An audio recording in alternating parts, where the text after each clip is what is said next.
si Congressman Rex, I'm sure meron namang magaling na congressman na mahawak po nito. Itutuloy po namin na we will coordinate with you para maamyenda na po talaga natin ang local government code. Maraming salamat po. And I'm also confident that the one who replaced him, si Congresswoman Mercedes Alvarez, we'll just coordinate with her also. So, thank you for that. So rest assured that we will work together to make this difficult implementation possible this time, no? So that we can have the amendments. Doon lang po sa may tatala ako doon sa SAP 44, no? Matagal na po ito. Siguro si Chief PNP can answer. Yung isa sa yung mga survivors, no? How many are they? 6 yata.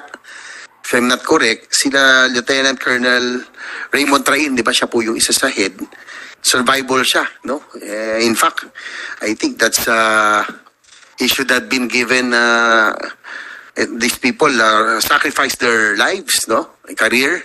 Pero nagtaka lang ako dito, parang he was, instead of being promoted, parang na-freeze pa siya.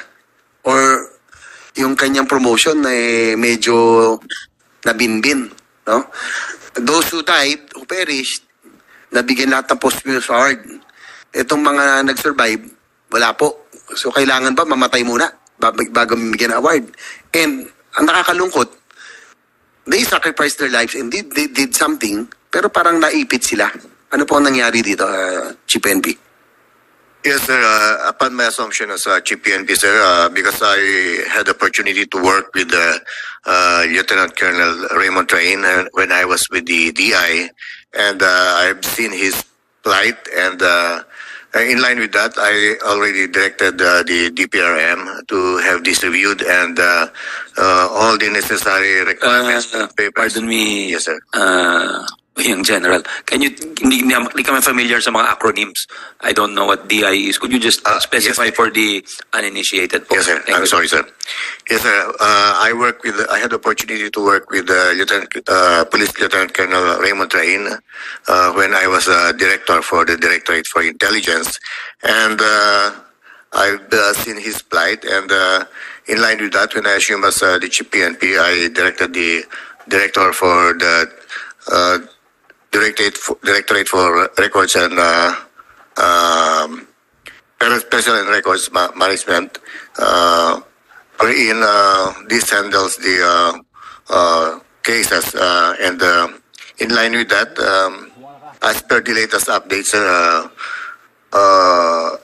it's now under the kumbaga yung board that reviews this case. That incident happened 2015 ba? 16, if I'm not mistaken. That's 8 years.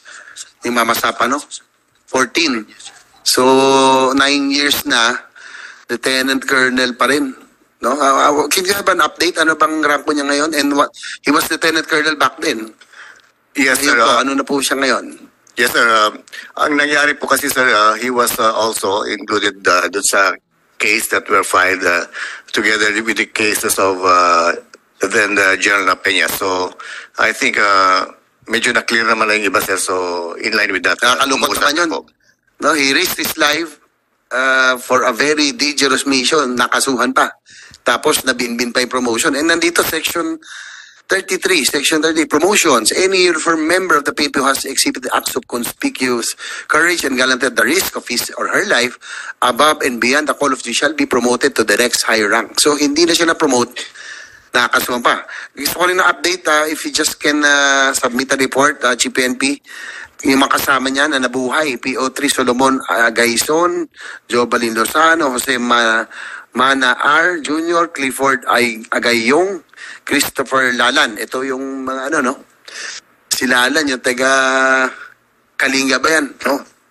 Nagtago sa tubig. So, can you give us an update kung anong rank na sila? Na-promote na sila? Ay, yes, rin. We just have to give credit where it is due. And I think, kawawa naman itong mga tao to. Na-freeze pa sila, nakasuhan pa. Ganun ba mangyayari? Kailangan mamatay para magka-award, magka-recognition. Nung nabuhay, nakasuhan pa. I hope that under your leadership, you can fix this mess, Jal Acorda. Yes, sir.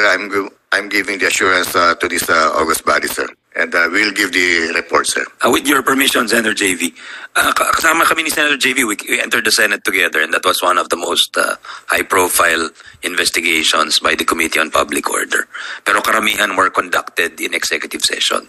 So the public was not privy to the testimonies, and by laws and by rules, we are prevented from disclosing it. But I think it's safe to say na yung testimony ni, what was he then, Lieutenant? What was he? In 2014, mahusay ang ano. I remember there were two divisions. Yung isa was wiped out, whereas the other one was able to get the targets, si Marwan. At so nakakapagtaka because they were junior officers at the time. Bakit siya pa yung nakasuhan? Because they were all, lumabas doon talaga, they were acting on orders, di ba? The President coordinated with then PNP Chief Alan Purisima and Napeñas, etc. And then there were valid reasons naman bakit because maraming na hindi natuloy ng mga investigations because Senator Nancy was also there, remember? Talagang may reasons that they wanted to compartmentalize the investigation. Of course, the results were not what we desired. Pero sa akin, that episode showed his capabilities and his testimony was very crucial to the committee. So sana, yun nga, I support the move of Senator JV na hindi siya mapag-iwanan because from what I saw, unless there are other issues, then we're not discounting that possibility. Pero wala naman kami naririnig. So I support Senator JV in that sana yung naririnig namin politika sa promotions, etc. We do not victimize yung mahuhusay nating officers because from what we saw, mahusay naman itong si Train. And maybe he's not the only one, no? Baka may iba silang kasama. Yes, Vice Chair Binay. With the permission of Senator J.V. Arcita, gusto ko lang itanong, what was the cause of delay? Kasi 9 years and I would assume hindi lang si Train yung may ganitong sitwasyon. Ano ba yan? May constraint kayo with personnel or budget? May ganun ho ba kung bakit inabot 9 years na wala pang resolution dun sa kaso niya?